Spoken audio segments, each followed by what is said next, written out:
10 out of 10. Whoa. I cannot decide. Just pick a number, Connor.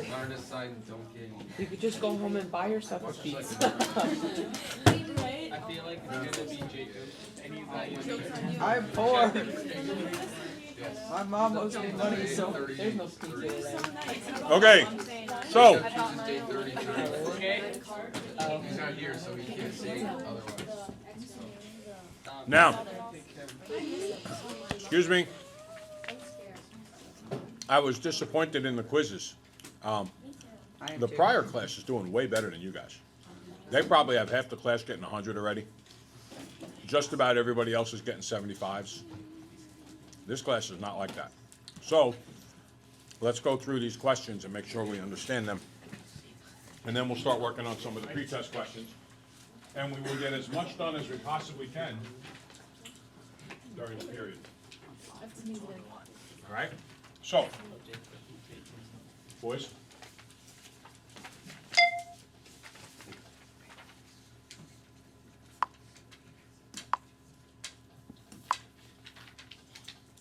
The first question from the quiz involves this expression. The profit of X is 8,600, what does that say, minus 25X? Yeah. All right, look. What you know in this problem is that they get $25 per hour worked. So they give you this function formula, and they ask you to figure out what do these things stand for. And it says in the problem that they take in $8,600 in this week, okay?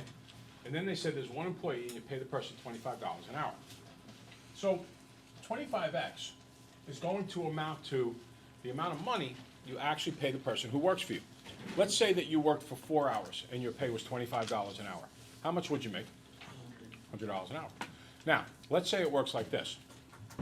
Your dad gets $1,000 to see a job done around the house. And your dad then talks to you and says, listen, if you go out and do this job for me, I will pay you $25 an hour. So let's say it takes you 10 hours to get the job done. Oh my. Then at $250. $25 an hour, how much did you just make? $250. 250 bucks. Now your dad took in 1,000. So to see how much profit your dad has, you have to do 1,000 minus the 250. Does that make sense? Yeah. So your dad would make 750.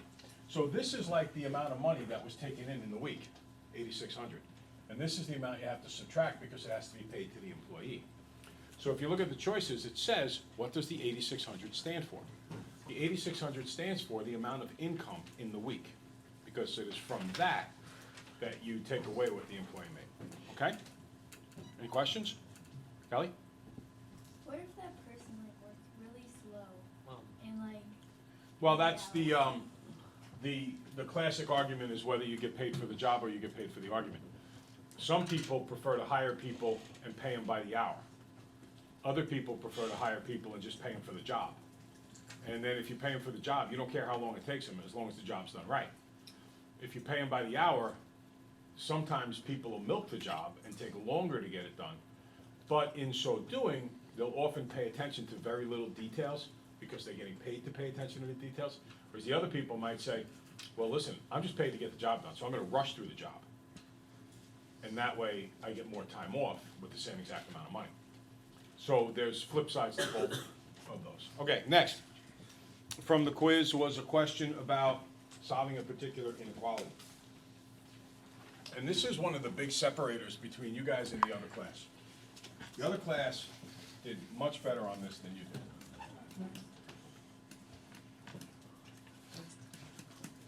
All right, so look, is this a same side situation or an opposite side situation? Opposite side. Opposite side? So look, I always like to start with the letters first. You could do this a couple of different ways. With inequalities, I really like to keep the x's on the left if at all possible. But normally I like to get rid of the negatives. So I'm kind of darned if I do and darned if I don't. I'm either going to get the x's on the right or I'm going to get negatives. I'm going to go with getting the negatives. Okay? Die. Now, what number is in front of that x? 1. The 1. So on your calculator, you're going to do negative 3/5 x minus 1. So you don't put the x in there. So do parentheses because you're using a fraction. Always parentheses. Parentheses, negative 3/5 divided by 5, parentheses, minus 1. Hit enter, and then do not do the problem in decimals.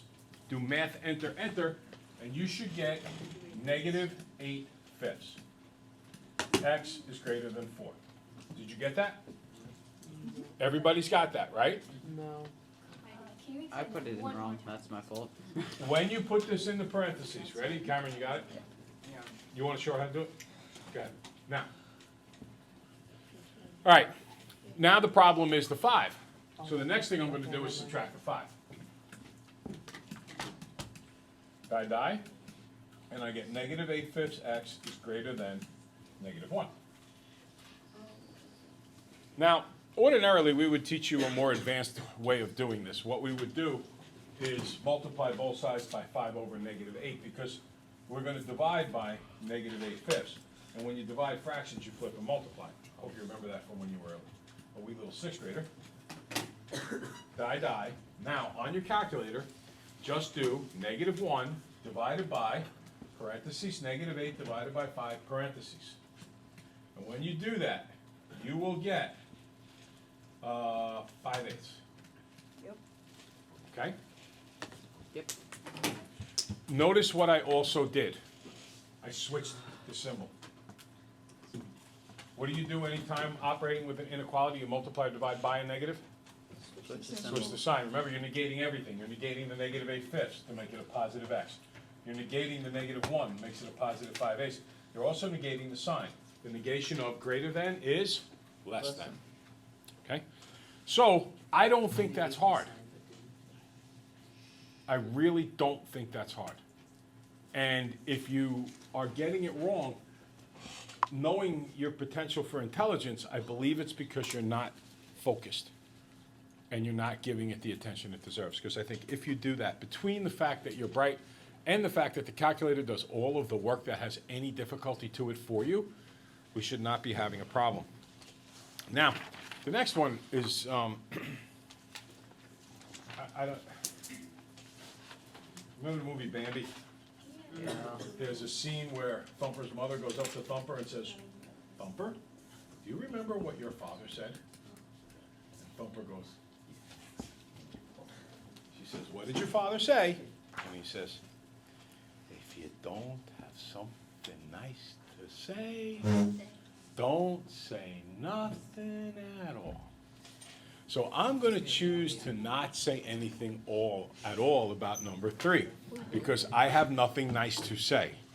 I have only mean things to say about number 3. You are the rarity.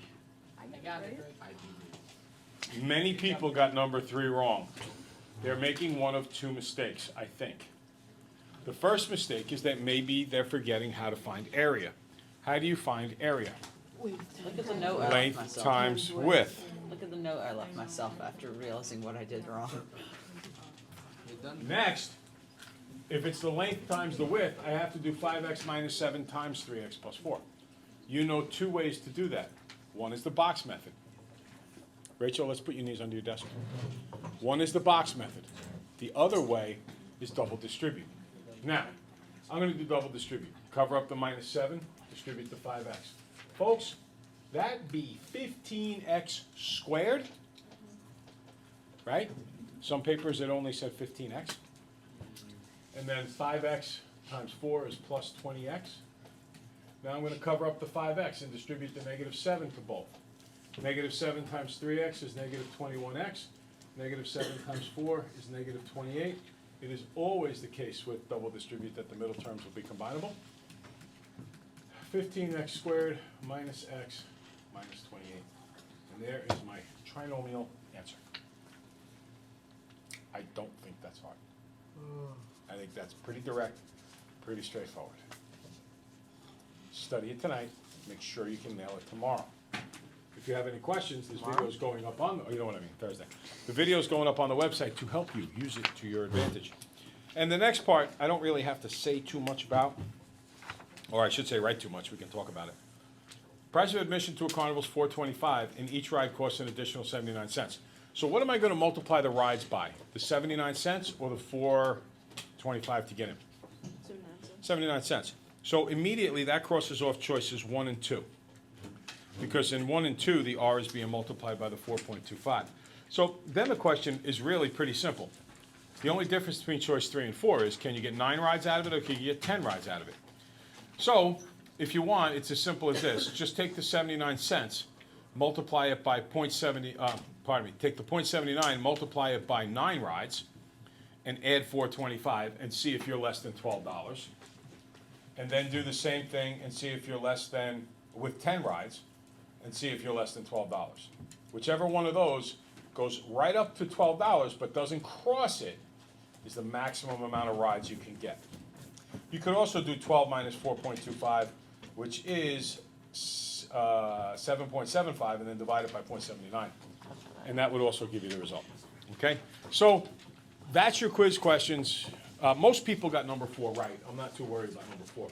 The other ones, however, there was a bit of a problem with. Okay.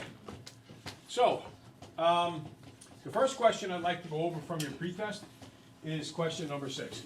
And the reason is because I don't think it's a very difficult question. I just think we haven't spent a lot of time working on this. So, I ask you, as you look at these relationships that are being graphed, which one is linear? Connor? Number 3, Why do you think number 3 is linear? because it's always having a direct increase. It's going, it's like doubling every time. Yeah, that's not linear. Doubling is exponential. Anytime you multiply by the same number every time, it's exponential.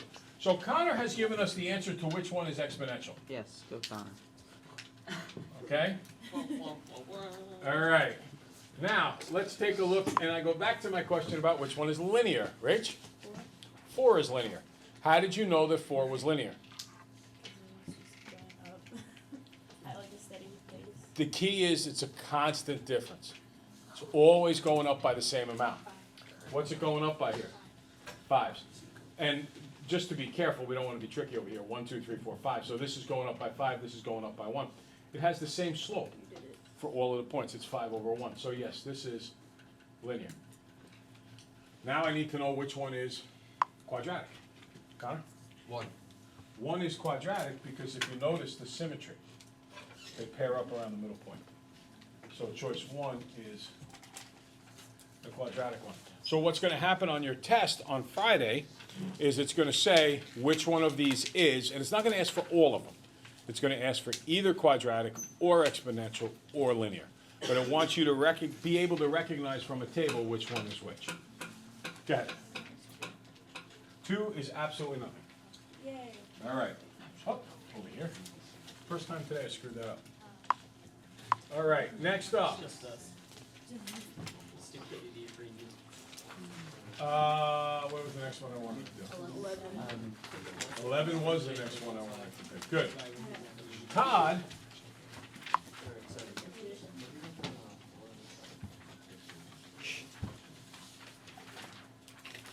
Chris, you with me here? Todd throws a ball from a rooftop. The height of the ball at any time is modeled by the function h of t equals blah, blah, blah. Find the average rate of change of the height of the ball over the interval from 0 to 2. So we've done a lot of these during the year, but we haven't done as many in this particular context. So my inputs are 0 and 2. I'm going to generate the coordinates, that coordinate pair that goes with an input of 0. So if I input a 0, I get 0, 0, 15. So with an input of 0, I get 15. Now let's input a 2. Remember, it's very important. You can put this into your calculator, but it's extremely important you remember, if you're not doing it on your calculator, to first square the t, then multiply by negative 16. So t is equal to 2, so 2 squared is 4, negative 16 times 4 is negative 64. Then 24 times 2 is 48, and 15 is just 15. If I add all that up, I come up with negative 1. It is. If you took your calculator and did negative 16 times 2 squared plus 24 times 2 plus 15, you will get negative 1 out of the deal. Okay. Now, the next thing that we're going to do is figure out the rate of change, which is the same thing as slope, which is the change in y over the change in x, which is going to be, I'm going to do 15 minus negative 1 over 0 minus 2, which comes out to be 16 over negative 2, which is negative 8. Negative 8 it is. Any questions about that? Okay. I chose to do that one, not so much that it's not like things you've done. You've done how many rates of change questions? It's more about the fact that it comes out to be negative, and I don't want you to be spooked by that, in case the test one comes out negative. I have no idea if it does or not. I really don't. Okay? All right. There you don't. I truly don't. I made the test up like a week ago or a week and a half ago, and I don't remember what's going on. All right, next, letter B. We actually just did a fraction question, so I'm not going to do B yet, in case we run out of time. I want to do this one here.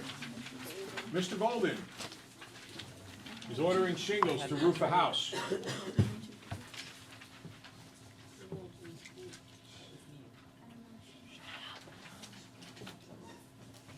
Shingles are sold in bundles of 15. The owner of the house already has 47 shingles that Mr. Golden can use for the job. Each bundle sells for, what does it say there, $29? Yeah. So use B to represent a bundle of shingles. Write a function rule, N of B, that can be used to count the number of shingles Mr. Golden has after he purchases B bundles. Now, how many shingles are in every single bundle? 15. 15. So if he bought one bundle, he'd have how many shingles? What if he bought two bundles? 30. 3 bundles? So what are you doing with the 15 and the number of bundles? Multiplying. So I got to take the number of bundles B and multiply by 15. But he had a certain amount of shingles to start with. How many was that? So that's my function rule. N of B, the number of bundles, is 15B plus 47. All right, this is a 10-point question, so I suppose that would be worth 3 points. Maybe 4, probably 3. Next. How many bundles does Mr. Golden need to buy if he needs a total of 485 shingles? So all I'm going to do is put the 485 in for N of B. So 485 equals 15B plus 17. And then you solve the equation. Subtract 17 from both sides. Okay. 17. Oh, 47. I couldn't read my own handwriting. Sorry. Subtract 47 from both sides. That's what? 438 is equal to 15B. And then I'm going to divide both sides by 15B. What do you get when you do 438 divided by 15? I think it's 29 point something. 29.2. Yeah. Now, can you buy 0.2 bundles? No. No. So you have to buy how many bundles? 30. 30. So the answer would be 30 bundles. So that would be worth another 3 or 4 points. So between them, you've got 6 or 7 points.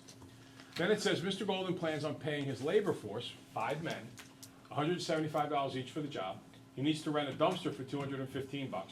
He charges the homeowner $3,825 for the job. How much profit does Mr. Golden see at the end of the new roof? So I'm going to do 175 times 5 to figure out the pay for the men. So that's going to be 500, 750. Is this 775? No, 875, right? 875. Good. And then it's another 215 for the dumpster. So that makes 1,090. I don't know what I didn't write like that. Okay, that's 1,090. And then it's 38.25 for the job, so I got to do 38.25 minus 1090, which would be 27.35, I believe. Yeah. Okay, and that would be our last correct answer. Okay, so this video will be up on the website tonight if you want to review this stuff again. And then on Thursday, we'll talk about any remaining questions that you might have, and give you one more pre-test. And then the test itself, Friday, the last test of the market period, and there is no relearn packet. Are you going to be at the library tonight? I will be at the library tonight.